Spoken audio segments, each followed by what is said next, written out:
Hi, welcome to Ranger Country. I'm Peter. And I'm Lawrence. And we're here today to bring you a review of the Kral Empire X and XS. Yeah. Let's get into it.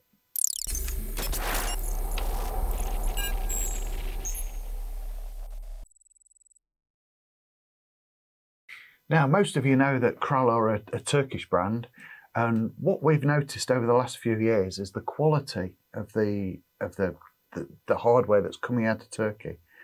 The quality is improving all the time, isn't it? Yeah, 100%. They're to be honest, quite a big brand now, who still have quite a small brand outlook on things. Still have quite a small brand ethos. They're always willing to change things, make improvements, do bits and bobs that customers give them feedback for. I know it's not too many years ago that we'd get a Kral and it was quite rough around the edges, wasn't it? Yeah. The finishing was questionable, and well, whether it had been finished. But now they're quite hard to fault, to be honest. Yeah, they really are, and they're becoming a quite a bit more of a major player, contender in the airgun market. There was a time a good few years ago now when oh, we've got a Kral. Oh yeah. But now it's like you say, they're quite mainstream. They do the job, and they're I think the Kral, they're at the right price point, aren't they? Yeah. Kral and Reximex, they're bringing something new to the UK market, aren't they? They're bringing up to date features. You know, you've got the bullpup design, you've got the laminate stocks in the Reximex and whatever. Bang up to date, and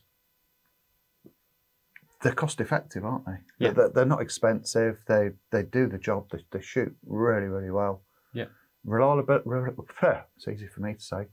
Reliability has improved an awful lot as well, hasn't it? So yeah, 100%. That's just a bit of an overview of our thoughts of Kral and Reximex. Yeah. Now, obviously, the Empire isn't a brand new model range. These have been out for a little while. The XS is the newer of the two. But even still... No, he is a shorty, isn't he? That one. Yeah. But even still, they sort of carry that same philosophy. So shall we jump into features and explain to the ladies and gentlemen what they actually are? Why not? So straight into features now, Lawrence. So let's start at your end, as we do. Yep. So at the butt end, we've got this nice rubber butt plate.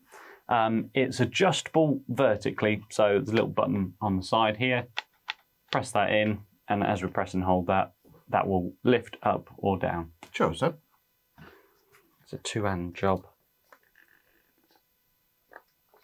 So press the button in, push it down, and it will lock in from there.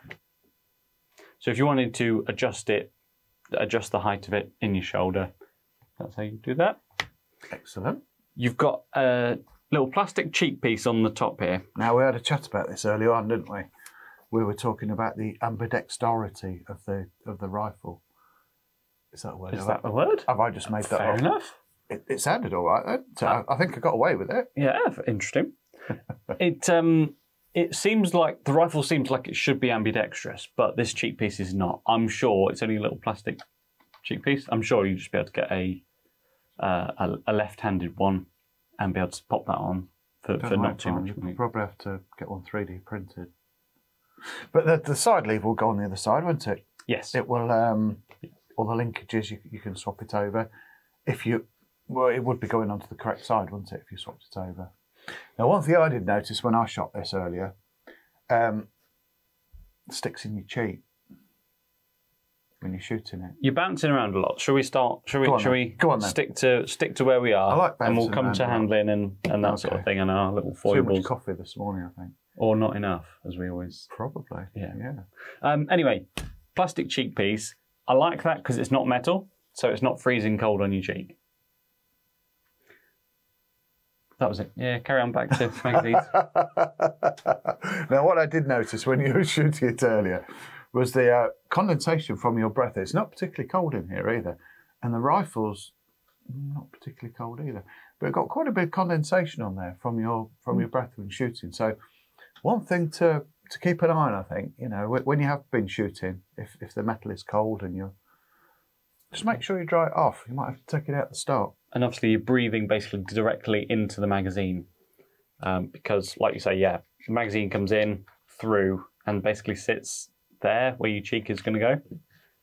One of the drawbacks of a bullpup, I guess, isn't it? Yeah, it is. The positive is the short and the compact style, and the drawback is you've got a magazine in your chin. I soon forgot about it though. 5 minutes of zeroing that I've done already. That's fine. Do you move forward onto this really nice cut-out stock? Yeah. So the walnut stock, the X's do come in a synthetic stock as well.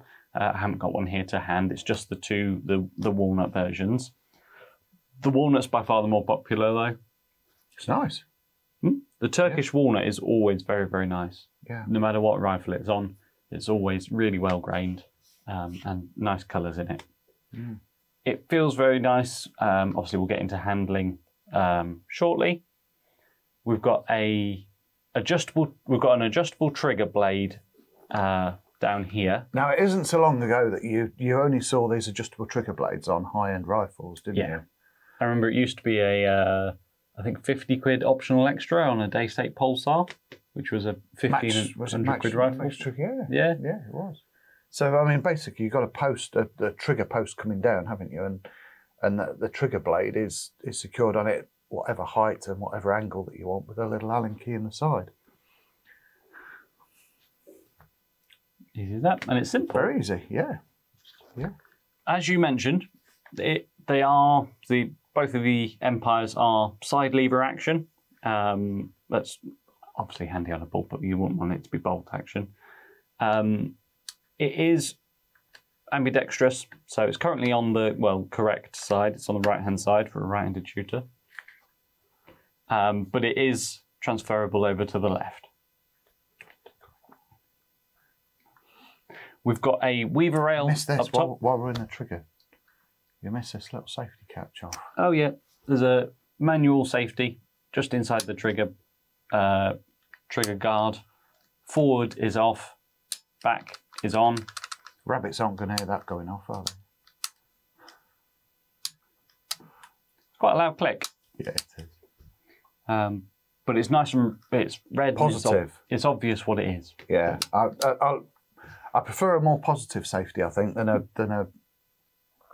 woolly safety. Yeah. You know it's on, you know it's off. Yeah, 100%. And you do need them, yeah. Yeah, sorry, as I was saying, we've got weaver rail up top, weaver scope rail up top. Now this is, as far as I can tell, adjustable. So you could lift it up and down. For MOA? Yes. So you could lift it and you can tilt it. Now we had a customer the other day who had to, can't remember what rifle it was on. He had to shim his rear mount, didn't he, on his scope. Can't remember which rifle it was on. Yeah. But it does happen sometimes, and you know, especially in the old days, you had to shim either the front or the back to get the correct elevation. But this you don't, do you? Just undo that nut at the front and drop the rail up or down. Yeah. A little bit of bias on it, nip it up, and JD. Quite a simple job, actually. Yeah. And it's quite an elegant fix to it, actually, as well. Yeah. If you want it neutral, then there you go. Yeah. Put a bit of positive or negative on it. We've also got a nice, easy to see gauge on the side here for the Empire X. So this is the full length version, and it's on the end on the XS. Interesting. Your fill coupling's this side, which is it's not Foster style. Not a best fittings one, I would say. Yeah. It is a Kral, it is a Turkish one, isn't it? So yeah, it's like a little spring-loaded job. Obviously, it comes with just the same as best fitting, but not the same. They won't fit. Did you say just the same, but not the same? Yeah. Okay. Yeah. Anyway, it's not the same. It comes in the box, but same principle, but different size, different coupling. Yeah. Yeah, exactly. So, yeah, but the gauge is on the other side. Yeah, but you'd always fill by the cylinder gauge anyway. Of course you would. Yeah. So, yeah. Of course. Yeah. On the side, it's easy to use. It's away from the business end. Obviously, it's not on the XS, but that saves length and complexity and that sort of thing. Yeah. We've got shrouded barrel. We've got a shrouded barrel on them both, right at the end. But obviously on the X, so the longer one, it's quite a thin shrouded barrel, probably about a centimetre, probably about 14 mil in diameter, something And like the that. rest. Do you think? Yeah. 19, 20. There you go. I'm clearly wrong. Well, not necessarily. Just pass me a tape measure. There we go. Live on air. Live on air, we'll see that we cannot use a tape measure. About 22, you know. Oh, Jesus. We're both. Never mind. Does not look it. There you go. Well, I've just got to line it up with my eye. About 22, yeah. Yeah. But I guess with it being longer, you can stretch that resonance chamber out a little bit, can't you, to perform your silencing? Yeah. Your sound attenuation. Yeah. You're bringing out all the words today, haven't you? I swallowed the dictionary. Yeah. Over the weekend, yeah. What other features have we got? Bottle? Yep. It has one. It's a, what size is it? 420cc Yep. bottle. We haven't got a fixed number for shot count. No. Quite a lot, we would expect. Something like 250, something like that, I would expect. Yeah. I have seen figures banded around on the XS of 100 for 177, 120 for 22. That sounds over the top to me. Yeah. So I'm not going to quote them. Sounds quite strong. It does. I'd have thought more like 60-ish. Yeah. I'd always prefer to say less and somebody be pleasantly surprised rather than me saying 500 shots and somebody saying I'm only getting 60. Yeah, exactly. Right. Should we jump into handling then? Now, while we're on the shroud, now this one hasn't got a 1/2 inch thread on it, has it? Correct. Yeah. So it is what it is. It's as quiet as it is. The XS has got a 1/2 inch 20 thread, so you can put your moderator on it. Which, to be honest, I would. I think it'll look a bit nicer once it's got the moderator on the end of it. And personally, I think it'll look nicer than the X. Yeah, but you're buying a real short rifle and then you put in a 4 to 6 inch extension on the end of it. So it swings and roundabouts, doesn't it? Really? Yeah. Yeah. We should do a sound test, you know, just see how. Okay. See how quiet they both. If you grab what that one looks. Now this is very, very technical. Neither of them have anything in. They're both empty. So if you point them both in the same direction. You first. Quite loud. Oh, massive difference. So the X is much quieter. Much quieter. Yeah. So the XS, you're benefiting with your with your size, but you've got to stick a few inches on the end of it to quieten him down, basically. There you go. Yeah. Okay, let's jump into handling. Handling. Yep. Some numbers. Lengthwise, the X is 765 mil, it's 30 inches, and the XS is 6 inches shorter, 61 centimetres, 24 inches. Weight-wise, we've got... But you've got to put that 6 inch moderator on that as well. Yeah. But then it will be quieter than the X will be. Depending on what moderator you Silence put will on, obviously. Yeah. Okay. Stuff to think about. Yeah. The XS is 3.2 kilos, and with the scope on, it was 4 I can't read your writing. You expect me to read It was about 4.5 kilos with the scope on, so it's about 4 kilos for the X. Which obviously you'd expect because it's a bigger bottle, there's a longer everything, basically. Don't borrow my glasses. Yeah. So what do you prefer? It's all very subjective, Yeah. isn't it? It's all very individual. And I think the X is a lot more stable on the bench than the XS is. definitely, yeah. But if I was out ratting or if I was out hunting, I would want the XS. Would you really? Put a silencer on it and it would be quieter and it would feel nice and compact, but it's still going to be just as accurate. Personally. Okay.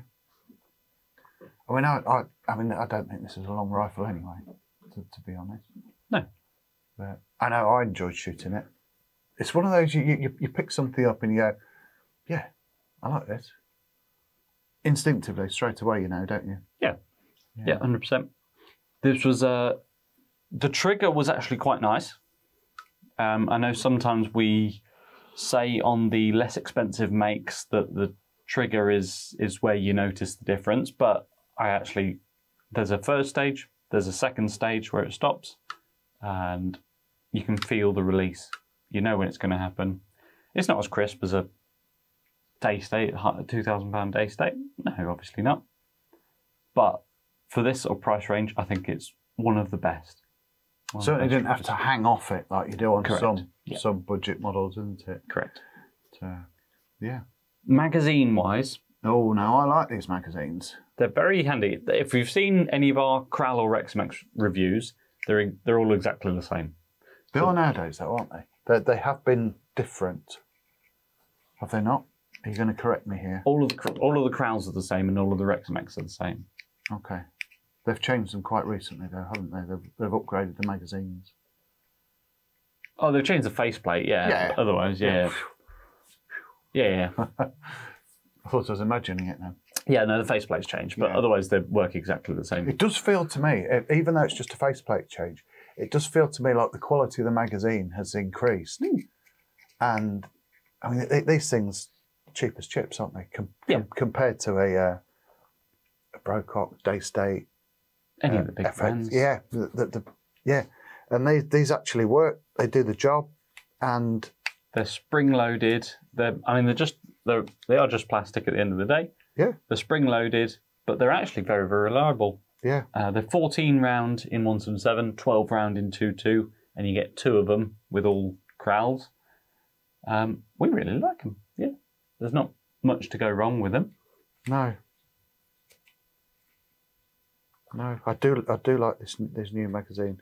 And just on your first shot, wind it right round, put your finger at the back there, drop your pellet in, and let it go back. Now, one thing that I do is just a little bugbear with me. And FX are the same. So when you spin that round and you preload that, Daystate are the same as well now, aren't they? The pressure of that carousel is on the skirt of the pellet. Yeah.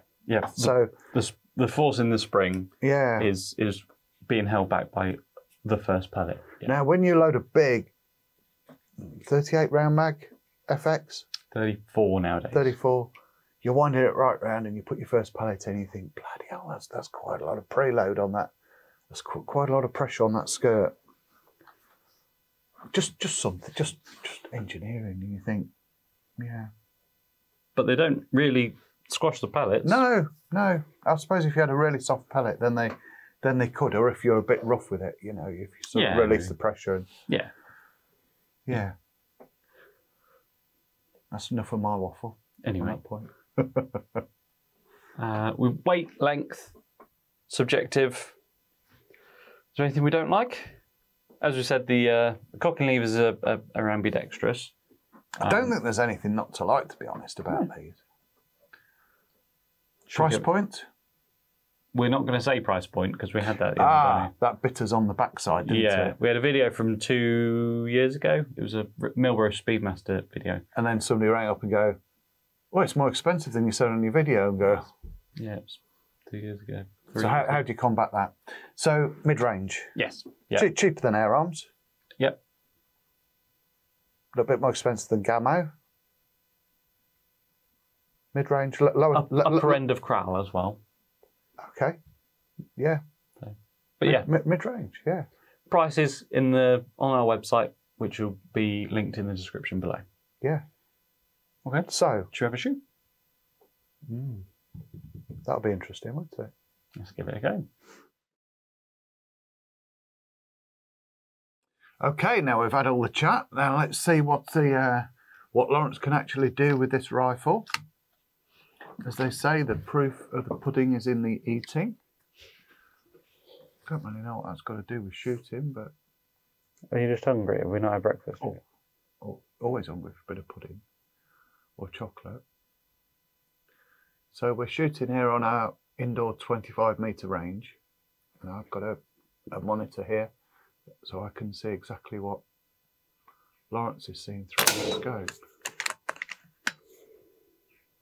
We're using QYS heavy pellets, the streamlined 9.56s, which they have become one of our favourites, haven't they? Mm.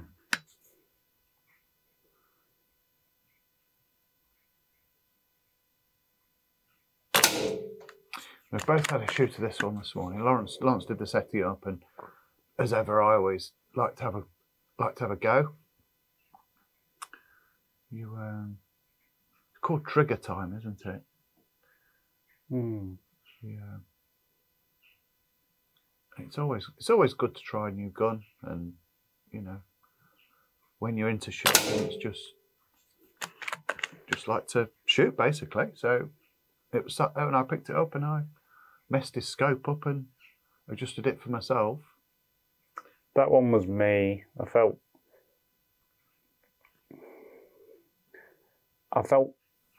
my heartbeat drop it. This isn't it, right? Where's that pen and paper? There we go. Add that to Do you know? I was on my delivery run yesterday, Mm. and I was chatting to one of our customers on his doorstep, and he said, "I've got an idea for your videos." He says, "You keep coming up with these shooting excuses." He says, "How about we contribute some?" And I says, "That's a rather good idea, that is." So, oh yeah, was that your heartbeat as well? Yeah. He said you ought to ask viewers for their shooting excuses, and we was chatting away, and we said, it's some people take it too seriously, and you shouldn't really. It's we're not snipers. We're out there having a bit of fun, and it's a hobby. It's a pastime, and yeah, the more banter you can have, I think, on the range, and more laughs, the better it makes it. Oh, where did that one go? Where was that one? Was that laughing at my? Yeah. Was that because I was talking? You're going to try that one? Let's go with that one. Okay.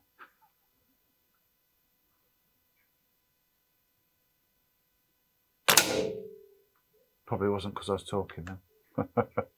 Well, where did that one go? You got that grip to the right, that hole to the right is through that same thing. Now that's one good thing about these magazines, isn't it? Mm. You've got the hole back on the. That centre hole is indicative of what it's been doing. Okay. And that's what it was doing for you, isn't it? That's what I got. It's sort of fingernail, pinky nail sort of size group. Quite surprised me actually. First shot was to the right for me. That's where I tried zeroed it. Yeah. It was only 10mm to the right. The second one was. I made quite a nice clover leaf, to be honest. I think what that one pellet must have been, because this has been absolutely bang on, is just a bad pellet. Really? That's all it can have been. Unless it was me. Yeah, it's certainly not the rifle. It wasn't the coffee jitters today. Yeah. Is it going to be too much coffee or not enough coffee? Is that going to be the excuse today? Yeah.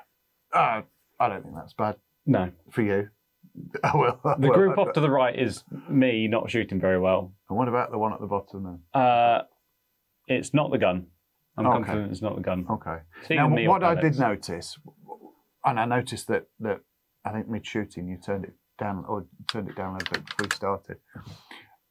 You got the scope on quite high magnification, and I really had to concentrate to keep that crosshair steady. Yeah. Because it's magnified so much, and it was okay, but I really had to make I really had to support that butt, and I really had to concentrate on keeping that steady, purely because the scope was on such high magnification. Yeah, we've said it before with these sort of BRK Ghost, FX Impact style, big bottle at the front, semi-bullpup style rifles.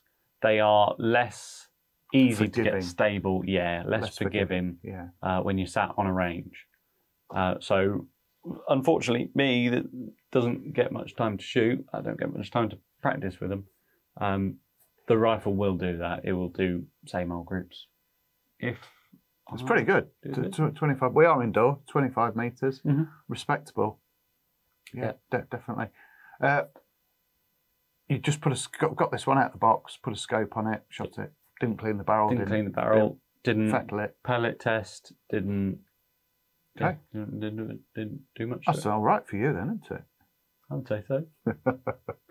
Let's jump into a conclusion. So let's wrap this review up, Lawrence, with a conclusion. Come on, honest opinion, as we are honest with everything. Tell me what you think. I really like it. If I was going for a hunting rifle, I would go for the short one. No, I wouldn't. If I was going for a target rifle, I'd go for a Pretensis. Would you? We differ there, don't we? A bit like the left and the right cocking side. Yeah. But I don't find this a long rifle. No, it's not. So I'd probably leave that one in the shop. I think this one would be the one going home with me, to be honest. But we're all different. That's what makes it so interesting, isn't it? Yeah. I mean, the triggers are the same, the actions are the same, obviously the magazines and everything else are the same.